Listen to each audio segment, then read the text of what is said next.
In 2019, when the Jeffrey Epstein case once again appeared in headlines around the world, something unusual began happening across the internet. People were suddenly paying attention to details that had once been ignored.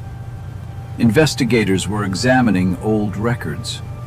Journalists were reviewing past reports. And thousands of curious people online began searching for information about one particular place. A small private island in the Caribbean. The island once owned by Jeffrey Epstein. As more people began looking into it, strange stories started to appear. Some of them came from former employees who had worked on the island. Others came from people who claimed they had visited the place years earlier. Some stories sounded exaggerated, others sounded impossible. But one story stood out from the rest, not because it was the most shocking, and not because it made the biggest accusations, but because it was strangely specific. It was the story of a boy who claimed he had once been taken to that island, and according to him, he had managed to escape. At first, many people dismissed the story immediately. The internet is full of rumors. Every major event seems to generate strange stories.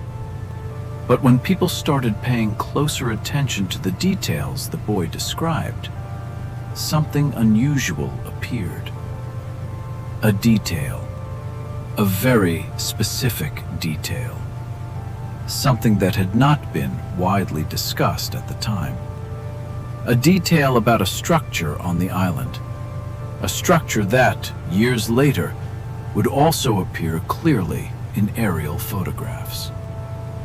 And that was when some people began asking a disturbing question. How could that boy have known about something like that? The island known as Little St. James sits quietly in the Caribbean Sea. From the air, it looks like something taken from a travel postcard. Bright turquoise water surrounds the shoreline. White sand beaches stretch along the coast. Tall palm trees move slowly with the ocean breeze, and between the trees sit large luxury houses overlooking the water. At first glance, it looks like a tropical paradise, a private retreat far away from the rest of the world. For years, the island belonged to financier Jeffrey Epstein, a man known for moving within extremely powerful circles. He had connections with wealthy business leaders, political figures, celebrities, people whose names appeared frequently in newspapers and television interviews. Because of those connections, the island often attracted attention, but the attention usually focused on its luxury. Private parties, expensive guests, exclusive gatherings far from public view. However, as investigations into Epstein's activities began expanding, some testimonies started describing the island in a very different way. Former employees mentioned unusual security, not the kind you might expect on a luxury property, but something far stricter. Some said there were cameras placed in areas where they didn't seem necessary. Others described zones of the island where access was tightly controlled, places where even staff members were not allowed to go without permission. And over time, those small details started creating a different image of the island.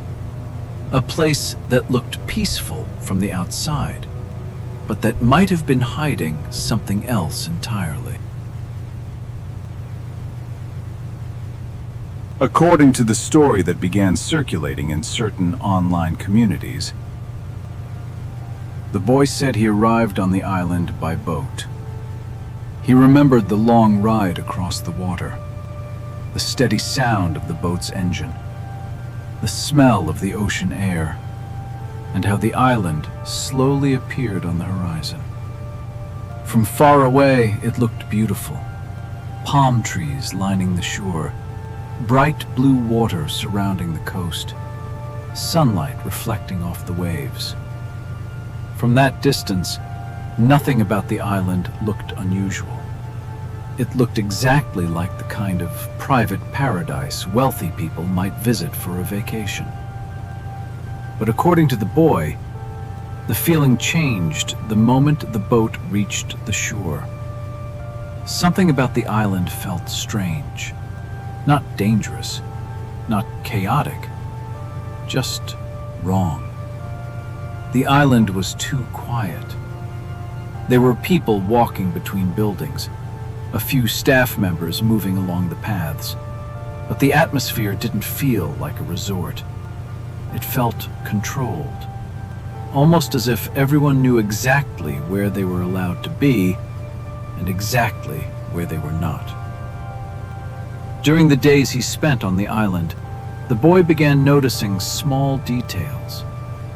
At first, those details didn't seem important. Some buildings looked completely normal. Large houses with open windows, patios facing the ocean, gardens surrounding the property. But other buildings were different. Some had very little activity around them. Doors remained closed, windows were covered, and people rarely approached them. Then, one structure caught his attention more than anything else. It stood on a hill, small compared to the surrounding buildings, but impossible to ignore. The structure had a bright blue dome.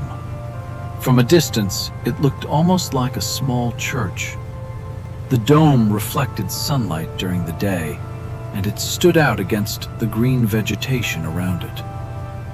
But what made the building strange wasn't its appearance. It was the way people behaved around it. Almost no one went near it. Paths that led toward the hill seemed empty, and whenever someone walked too close, they were quickly redirected. One day, the boy tried walking toward the building. He was curious. From the distance, it looked quiet, almost abandoned. But before he could reach the hill, someone stopped him. The response was immediate, direct. Stay away from that building. There was no explanation, no discussion, just a warning. And according to his story, that was the first moment he began feeling that something on the island might be hidden. As the days passed, another detail began bothering him. The cameras. They were everywhere, mounted on buildings, watching the paths, positioned near entrances and corners. At first, they seemed normal. Many private properties use security cameras, but these seemed excessive. There were too many of them. Some were pointed toward areas where people simply sat outside. Others watched empty walkways between buildings. It was as if the entire island had been designed so that no one could move without being seen. And slowly, that realization began creating a constant feeling.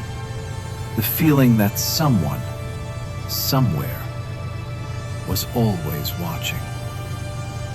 He also began noticing other strange patterns. Paths that people seemed to avoid. Buildings where the lights remained on throughout the night. Windows that were always covered. And guards who appeared quickly whenever someone walked too far. Then one night, something happened that made him uneasy. He was near one of the buildings when he heard two people talking. The voices were quiet, almost whispering. He didn't hear the full conversation, just a short sentence. One of them said, Don't let anyone get near the hill. The hill. The same hill where the building with the blue dome stood. That was the moment he decided he needed to leave. For several days, he began quietly observing everything around him. The guards' schedules, the paths people used most often, the moments when the island seemed to become quieter. And he noticed something interesting. Every night, around the same time, many of the lights across the island turned off almost simultaneously, as if the entire place suddenly went to sleep. When that night finally arrived, he waited. The lights slowly went dark. The sound of the ocean became louder in the silence. And then he ran. He crossed through vegetation, moved quickly between buildings, trying to stay out of sight. Eventually, he reached the edge of the island. There was a small dock there. The ocean stretched into darkness beyond it. According to the story, somehow he managed to leave.